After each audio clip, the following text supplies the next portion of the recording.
Comunidades criminalizadas, perseguidas y violentadas por la detención arbitraria en distintos lugares y épocas han utilizado el habeas corpus o recurso de amparo como una vía institucional para resistir el autoritarismo. En este episodio, César se pregunta por las varias facetas de este instrumento legal y lo explora como acto de denuncia, documento de memoria histórico-política y síntoma de condiciones antidemocráticas. Soy Juliana y esto es Crónicas al Borde. Crónicas al Borde.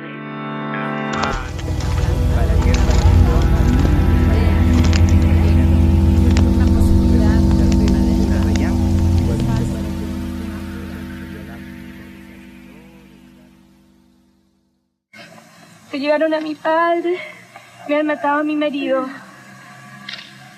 Llegará el día en que cada uno de ellos va a pagar cada uno de estos crímenes. No les quepa duda. Hasta que me quede la última gota de sangre los voy a vengar. No quiero que más gente sufra lo que yo he sufrido. Esto es demasiado terrible. Tenemos que cambiar este país de una vez por todas. ¿Hasta cuándo siguen dialogando con los asesinos? ¿Hasta cuándo siguen matando a nuestro pueblo? ¿Hasta cuándo permitimos tanta matanza, tanto crimen, tanta tortura en este país? ¿Hasta cuándo? Chilenos, compañeros, compatriotas, por favor levántate.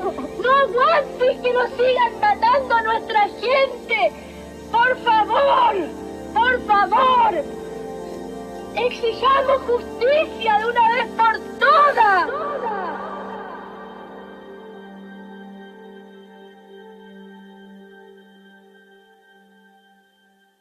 La voz que acabamos de escuchar es de María Estela Ortiz, esposa de José Manuel Parada y madre de Javiera, Camilo, Juan José y Antonio. La escuchamos hablando afuera de las puertas del Instituto Médico Legal el 30 de marzo de 1985. Ese día, José Manuel había sido encontrado entre unos matorrales junto a otras dos personas, Manuel Guerrero y Santiago Natino. Los tres habían sido degollados. A Santiago lo habían secuestrado agentes de la dictadura 2 días antes. A Manuel y a José Manuel los secuestraron el día anterior afuera de la escuela de sus hijos. El hallazgo de 3 cadáveres correspondientes al sexo masculino se realizó alrededor de las 13:30 horas aquí en el camino que une la localidad de Quilicura con el aeropuerto de Pudahuel. Los primeros antecedentes indican que los restos fueron localizados por campesinos que circulaban por el sector en esos instantes. Luego de que 2 campesinos encontraron los cuerpos, representantes de la dictadura, la que ya llevaba 12 años en el poder, dijeron en entrevistas que se trataba de ajustes de cuentas entre subversivos, culparon al comunismo dirigido desde Moscú, invocaron nuevamente al cáncer marxista que había que extirpar y otras ridiculeces por el estilo. Así lo hacían.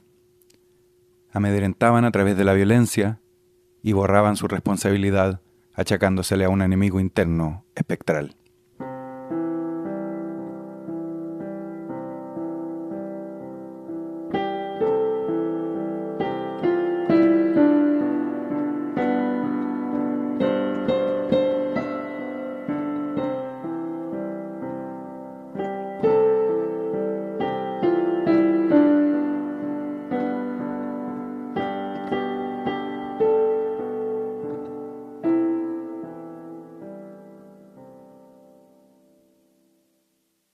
José Manuel Parada era sociólogo y desde 1976 trabajaba en la Vicaría de la Solidaridad, un organismo fundado por la Iglesia Católica que se dedicó incansablemente a la defensa de los derechos humanos durante la dictadura. La Vicaría ayudaba a víctimas y familiares tratando de localizar a personas secuestradas, recabando testimonios de sobrevivientes, tratando de entender el sistema de desapariciones forzadas, mapeando casas de tortura y exterminio y a los grupos organizados por la dictadura que llevaban a cabo estas violaciones. Desde el comienzo, la Vicaría formó un archivo en el que fue organizando toda esta información.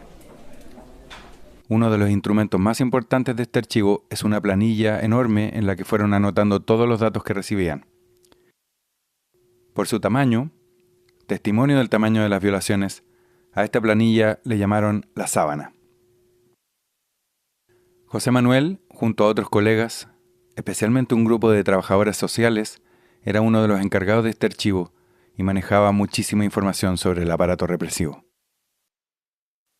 La Vicaría de la Solidaridad tenía un equipo legal que lo intentó todo para cuestionar la legalidad de los actos represivos de la dictadura y frenar la máquina de secuestro y exterminio estatal.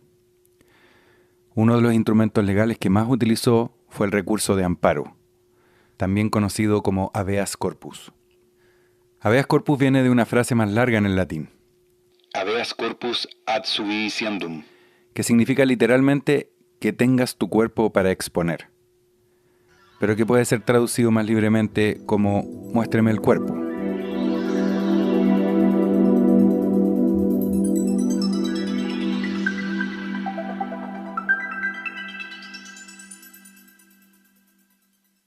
En pocas palabras, el habeas corpus es un recurso que le pide a las cortes o tribunales que determinen la legalidad de un arresto.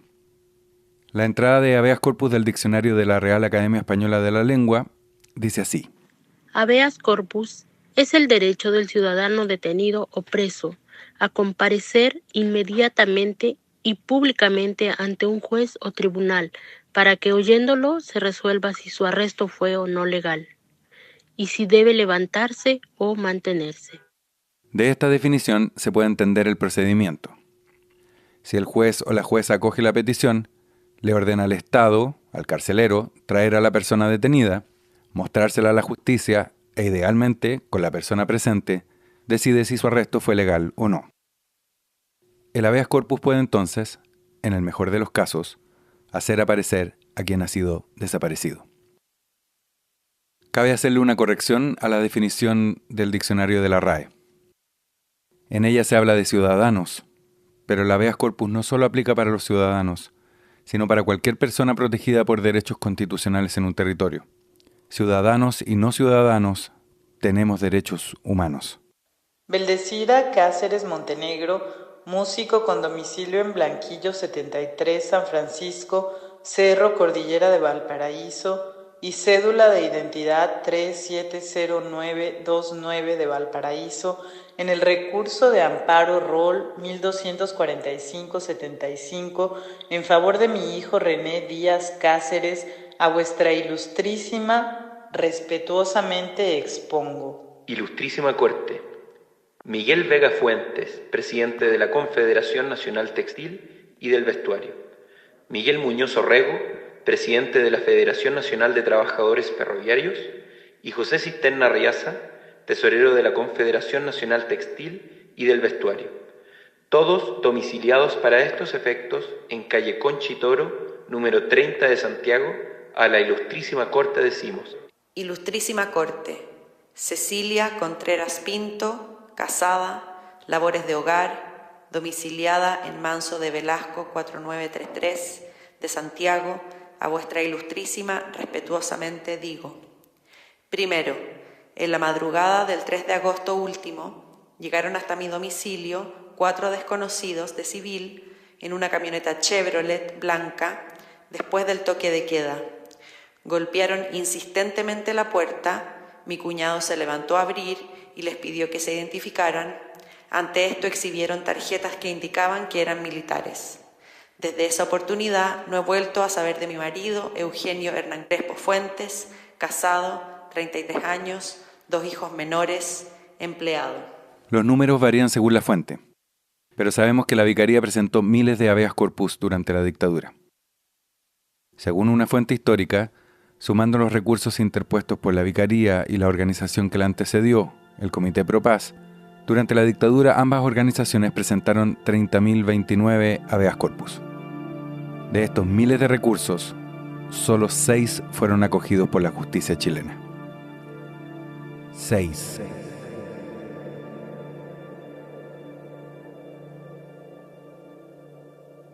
Se podría pensar en este constante interponer recursos como un intento inútil, casi una locura. Porque sabiendo que los recursos no serían acogidos por la justicia, las organizaciones insistían. La primera respuesta es evidente. Había que tratar. 6 es mejor que nada.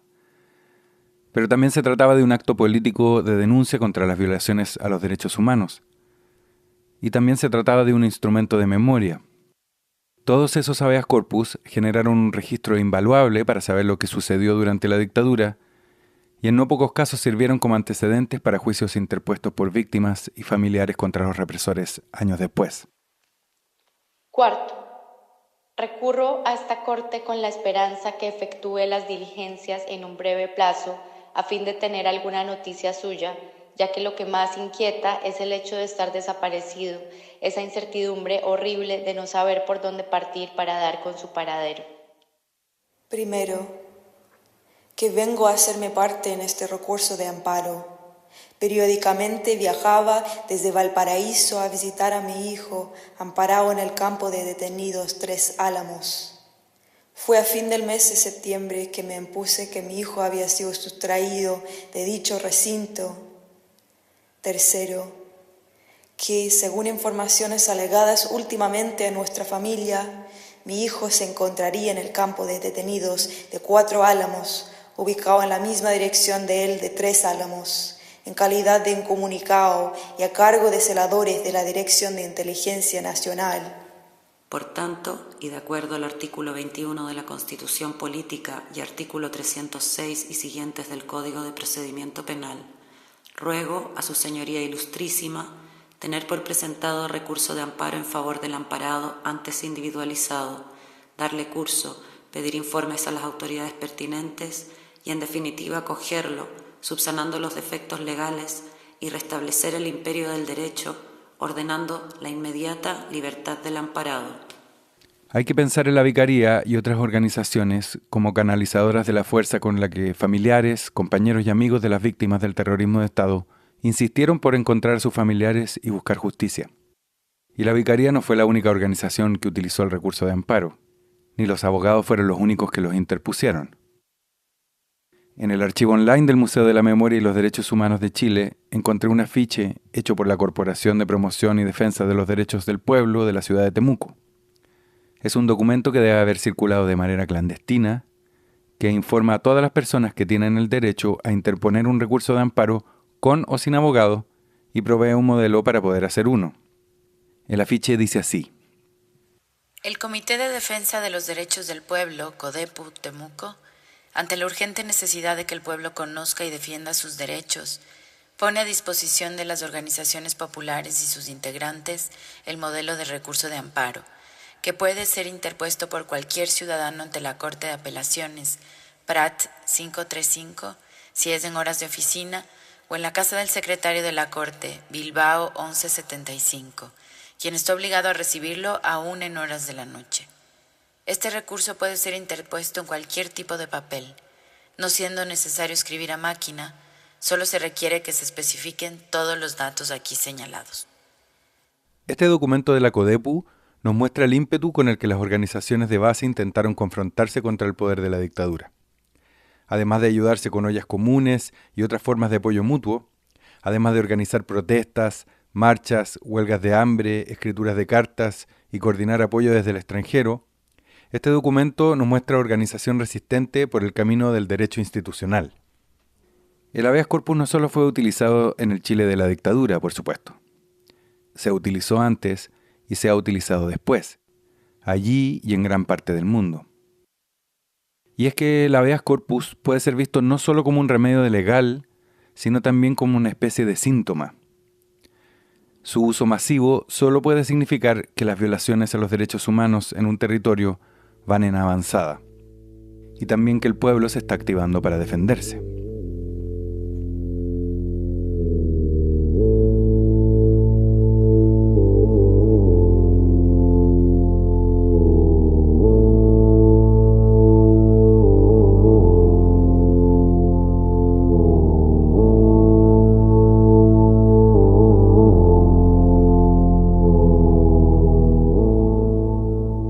Comenzamos en Chile porque es un ejemplo, en ningún caso el único, en el que tras la creación y persecución de un enemigo interno por parte del Estado, se puede ver la organización desde abajo para sostener la vida a toda costa. Y también cómo este impulso utiliza estrategias en el dominio legal que van mucho más allá de los resultados inmediatos. Y quiero que tú, auditora, auditor, mantengas este caso en tu mente, porque ahora vamos a migrar a Estados Unidos para hablar de otras luchas para sostener la vida. Migramos no por capricho, sino porque yo, esta voz, estoy grabando desde aquí en el norte. Y entonces me voy a tener que presentar.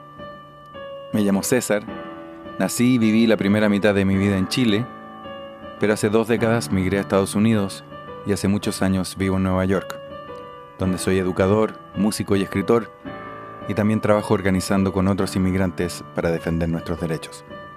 Así que grabo mi voz desde Harlem, en la ciudad que no duerme, como dice Frank Sinatra en la canción. Pero este no dormir nada tiene de glamuroso. Nunca ha sido glamuroso realmente. Y en los últimos tiempos, especialmente si eres inmigrante, especialmente si no tienes documentos, dormir en Nueva York se ha hecho más difícil que nunca.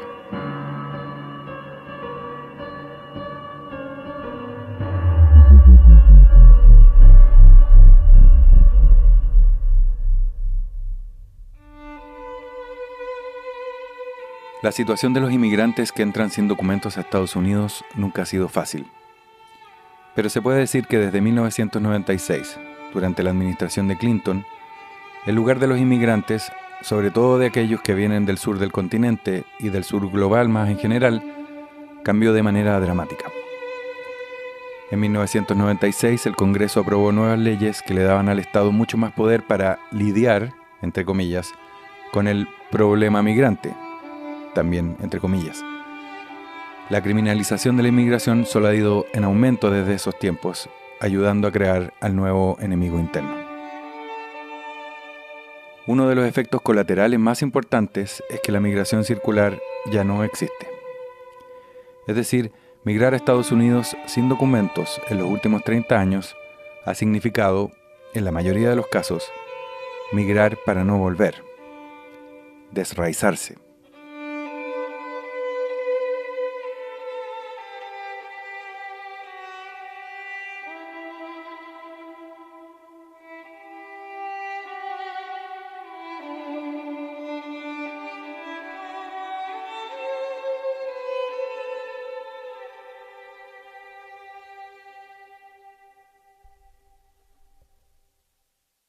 Algo que vale la pena señalar es que, aunque desde el 96 la persecución hacia los inmigrantes ha ido en aumento y el discurso criminalizador también, cruzar la frontera y entrar a Estados Unidos sin permiso continúa siendo una ofensa civil, no criminal. Es una ofensa civil que, a diferencia de otras del mismo tipo, te pueden tener en la cárcel por mucho tiempo. Y como en toda ofensa civil, el Estado no te provee un defensor público, un abogado.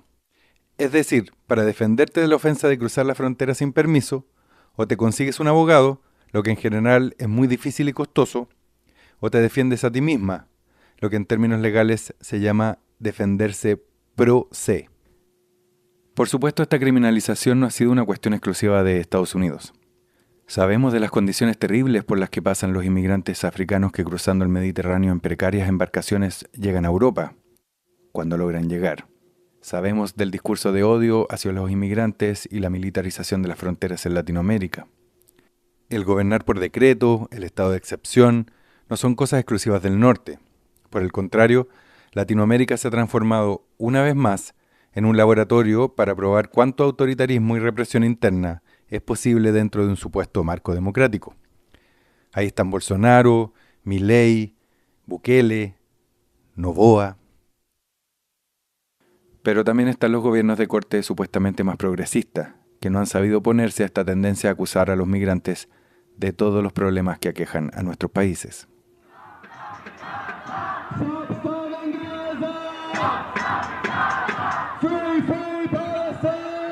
Podría comenzar esta parte de la historia aquí en Estados Unidos por tantos lugares, pero creo que lo mejor es que comencemos el 2024, el último año de la administración Biden, cuando en todo el mundo la gente se comenzó a manifestar masivamente contra el genocidio llevado a cabo por Israel en Gaza, con el apoyo económico y militar del gobierno estadounidense.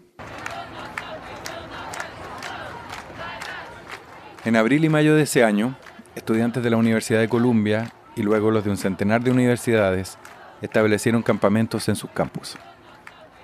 Esta movilización estudiantil fue una de las más potentes en décadas, desde los años 80 que no se habían tomas a los recintos universitarios. Esto generó mucho apoyo entre la sociedad civil, pero también, pese a los evidentes y persistentes crímenes de lesa humanidad de Israel, creó una resistencia férrea por parte del status quo.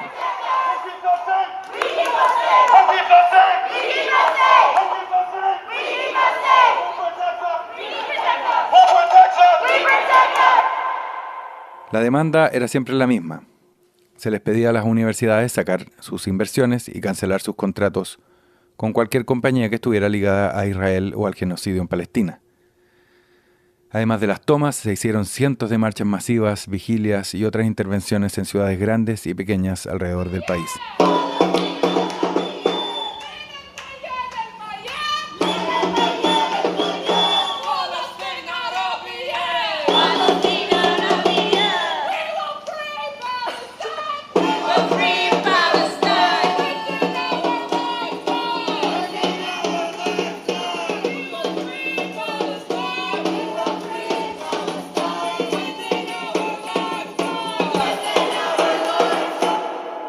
Pero el 30 de abril, un contingente enorme de la policía de la ciudad de Nueva York allanó el campus de Columbia y terminó con la ocupación, arrestando a cientos de estudiantes.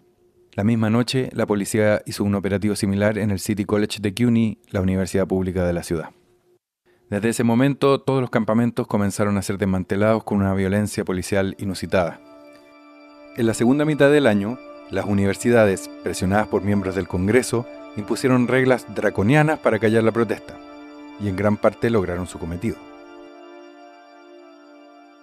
Y luego, en noviembre del 2024, ganó las elecciones tú ya sabes quién. It's been a long night, and we'll start right now with that breaking news. The major outlets, the Associated Press, calling the race here for President Donald Trump. He got to that 270 mark after securing the major battleground of Pennsylvania.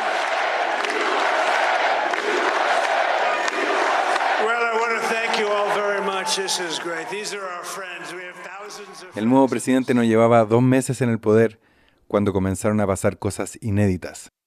Okay, let's not. Okay, he's not resisting. He's giving me his phone, okay? He's not, I understand, he's not resisting. Like, there's no use for this. You're gonna have to come with us. I'm coming with you, no worries. No one's resisting, no one's getting worked up. Let me ask, can we get a name, please, can we get your name? I understand the lawyer is asking for your name. The lawyer's asking for your name. He's saying they don't give their names. Lo que acabamos de escuchar es la grabación del secuestro de Mahmoud Khalil el 8 de marzo del 2025 en la entrada de su casa a manos de ICE, una de las ramas de la policía migratoria, también conocida entre la población latina como la migra. Mahmoud Khalil, un estudiante de posgrado palestino, había sido uno de los voceros de los estudiantes en las protestas de Columbia. En la grabación se puede oír a la compañera de Mahmoud, Noor Abdallah, pedirle a los agentes que se identifiquen y podemos escuchar claramente cómo ellos se niegan a revelar su identidad o número de placa. Un agente dice: "Nosotros no nos identificamos". Se llevaron a Mahmoud al 26 de Federal Plaza, un edificio federal donde esta rama de la policía tiene su base en la ciudad. También allí están las Cortes de Inmigración, el Servicio de Naturalización y otras oficinas federales. Este edificio no es un centro de detención y, sin embargo, Mahmoud fue detenido allí. Luego fue trasladado a Luisiana. Ante esta situación, un grupo de abogados de derechos humanos interpuso rápidamente un recurso de amparo. El amparado, Mahmoud Khalil, es residente permanente de Estados Unidos y estudiante de la Universidad de Columbia. Mahmoud Khalil está casado con una ciudadana de Estados Unidos, quien está embarazada con su primer hijo y tiene su parto programado para el próximo mes. El 8 de marzo del 2025, agentes del Departamento de Seguridad de la Patria arrestaron a Mahmoud Khalil sin dar aviso previo. Dado que no hay ninguna otra base legal para el arresto y detención de Mahmoud Khalil, queda claro que los demandados están involucrados en evidentes esfuerzos para atacar y detener su libre expresión. y para discriminar en contra de puntos de vista particulares, contraviniendo sus derechos de proceso debido según la primera enmienda. Al detener a Mahmoud Khalil sin proveer una razón y quizás basados en el malentendido de que era alguien con visa de estudiante en vez de un residente permanente, las acciones de la Policía del Servicio de Control de Inmigración y Aduanas violan sus derechos según la primera y la quinta enmienda de la Constitución de Estados Unidos, el Acto de Inmigración Nacional, el Acto de Procedimientos Administrativos y sus propias reglas de funcionamiento. En consecuencia, esta Corte debe declarar que las acciones del Servicio de Control son ilegales, prevenir que transfieran al amparado a un lugar afuera de la jurisdicción de esta Corte y ordenar su liberación inmediata. Al arresto de Mahmoud Khalil, quien como escuchamos es un residente permanente, le siguieron una serie de arrestos a estudiantes que habían participado en las protestas o habían hecho público su apoyo a Palestina. Todos inmigrantes, todos con visa o residencia. Por su apoyo a Palestina, a los estudiantes se los acusaba de ser cómplices del terrorismo internacional. ¿Suena familiar?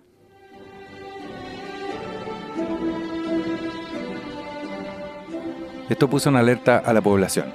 ¿Cómo podía ser que se arrestara a inmigrantes con papeles?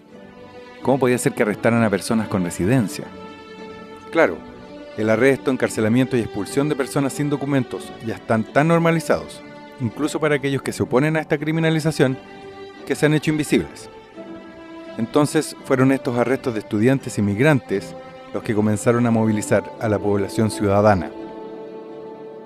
Tal como en el caso de Khalil, los abogados de estos estudiantes interpusieron habeas corpus. Y fue a través de estos recursos de amparo que lograron la libertad de la mayoría de ellos. A esas alturas, los arrestos con más visibilidad eran los de los estudiantes, pero la máquina de deportación a la población indocumentada estaba creciendo. La organización migrante ha sido fuerte. La gente conoce sus derechos y por todo el país, talleres y panfletos informativos educan a la gente para tomar medidas para no ser arrestados. Una de las estrategias más importantes es nunca abrir la puerta si la migra no muestra una orden judicial firmada por un juez. Esto ha tenido un impacto. Las puertas han permanecido cerradas y ICE ha comenzado a concentrarse en las calles, lo que ha generado movilizaciones gigantescas y una resistencia fuerte. Los Ángeles y Chicago han sido puntos focales de la represión y también de la resistencia. En Nueva York, los arrestos en calles y estaciones de metro aumentaron, pero comparado con esas ciudades todo parecía extrañamente más tranquilo. Y luego, en mayo, comenzó a suceder algo que no había sucedido nunca. ICE comenzó a arrestar a personas en las cortes.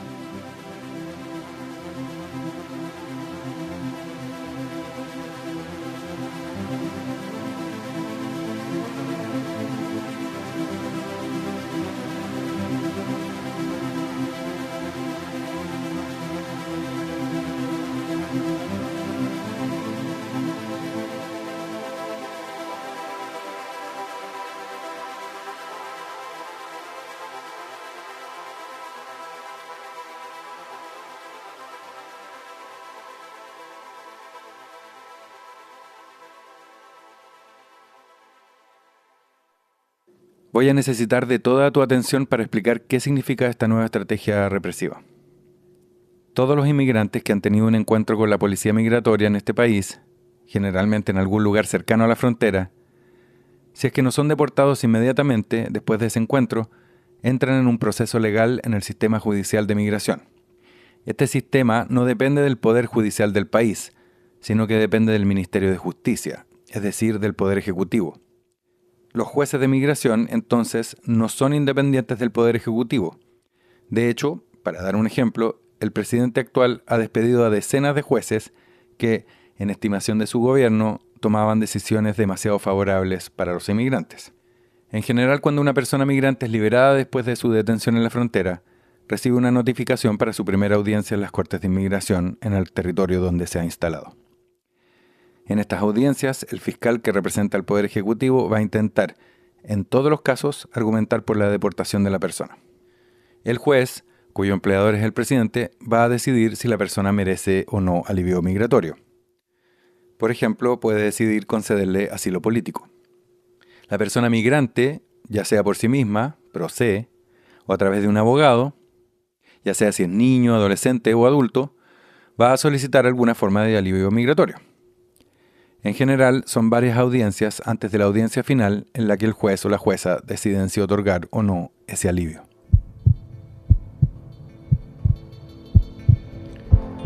Las cortes de inmigración son lugares muy intimidantes.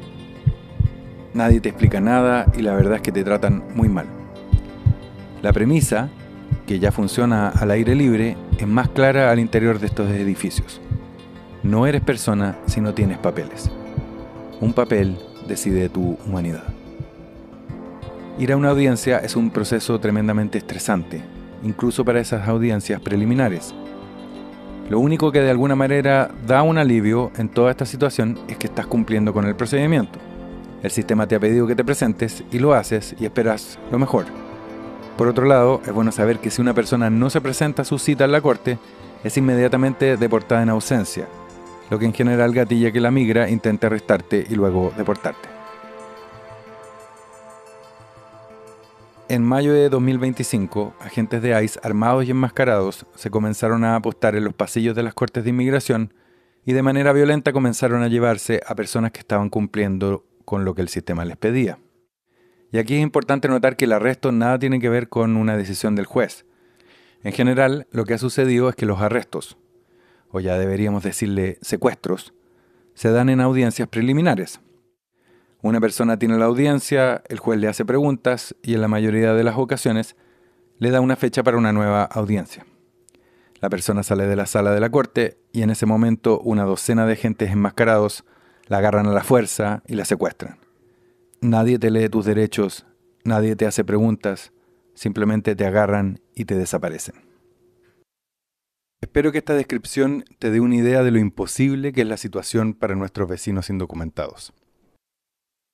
Si vas a la corte y cumples con el procedimiento, hay una posibilidad enorme de que te arresten, de que tu paradero sea desconocido por días, de que te transfieran de estado y luego te deporten. Muchas veces la detención dura meses, algunas veces años. Si no vas, te van a ir a buscar a tu casa o a tu trabajo. No importa si tienes familia aquí, si has vivido aquí por años, si trabajas, disfrutas, sufres, amas aquí. Si aquí está tu casa, tu mundo. Para el sistema militarizado de inmigración nada de esto importa. Se trata de cumplir cuotas. El presidente actual prometió deportar a todos y cada uno de los inmigrantes que han entrado sin permiso a Estados Unidos. Más de 13 millones de seres humanos. Y están forzando y rompiendo el marco legal para lograrlo. Para darte una idea de los recursos que se han invertido en esto, el presupuesto que se aprobó para la migra en 2025 es casi la misma cantidad de dinero que el Producto Interno Bruto completo del Ecuador. Redadas en las casas, redadas en las calles y redadas en las cortes. Sí, Frank Sinatra, en Nueva York no se puede dormir. En este país no se puede dormir. Y ante los miles de arrestos violentos, además de prepararnos y saber nuestros derechos, además de crear espacios de apoyo para el día a día, ha surgido la necesidad de utilizar un recurso legal. Sí, seguro ya sabes a qué me refiero. El habeas corpus, el recurso de amparo. Esta es una petición de habeas corpus interpuesta pro se por Peter F., de aquí en adelante el solicitante, buscando alivio para remediar su arresto y detención ilegales.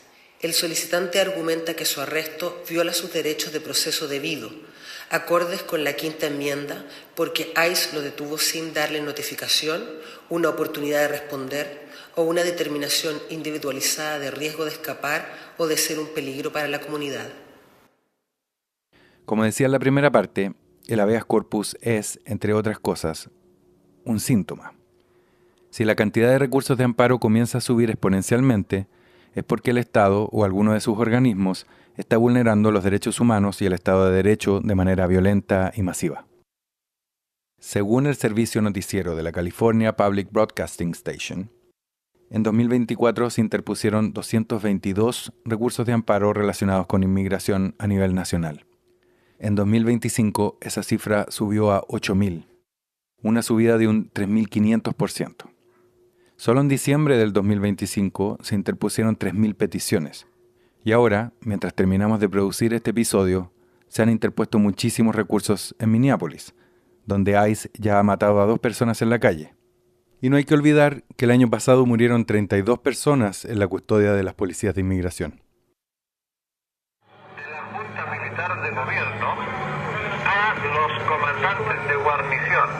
A partir de este momento, procederán a arrestar a cualquier dirigente político o gremial y a cualquiera persona que no obedezca los mandos u órdenes emanadas de las autoridades militares. El país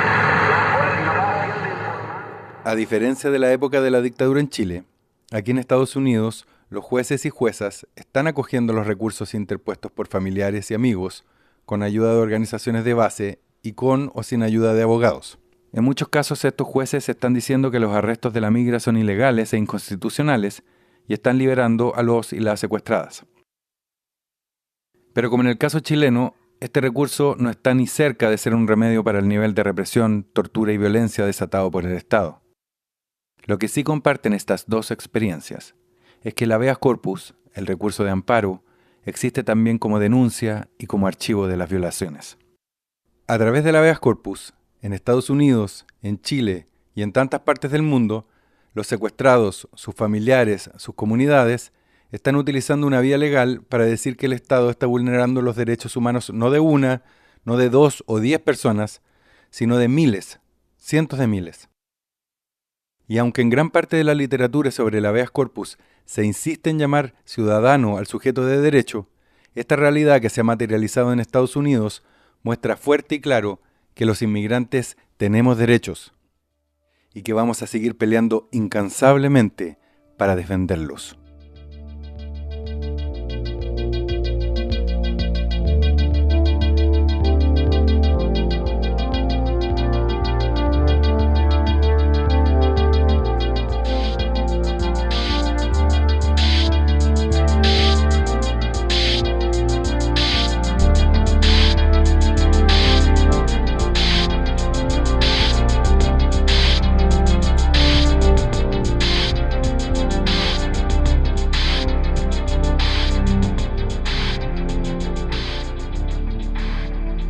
Agradecemos a todas las personas que contribuyeron con sus voces.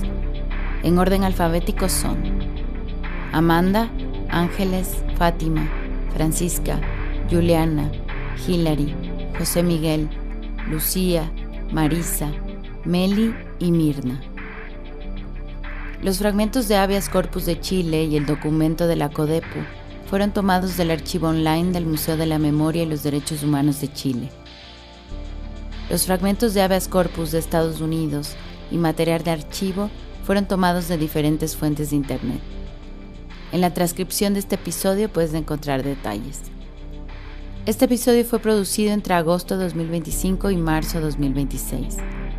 La investigación, producción de campo, guión, diseño de sonido y música es de César. Marisol tocó el violín de la canción mixteca. La edición es de Juliana. La postproducción de sonido de Pablo. Cardenilla es la ilustradora de la imagen que lo acompaña. Para más episodios de información sobre Crónicas al Borde, visita nuestra página web www.cronicasdelborde.com y síguenos en Instagram. Gracias por escuchar.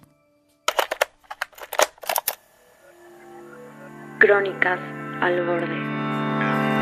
También en este estar metida en ciertas cosas para cuidado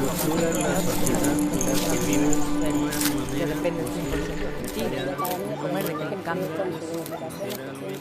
Hacer un poco más de tierra, de que vivir.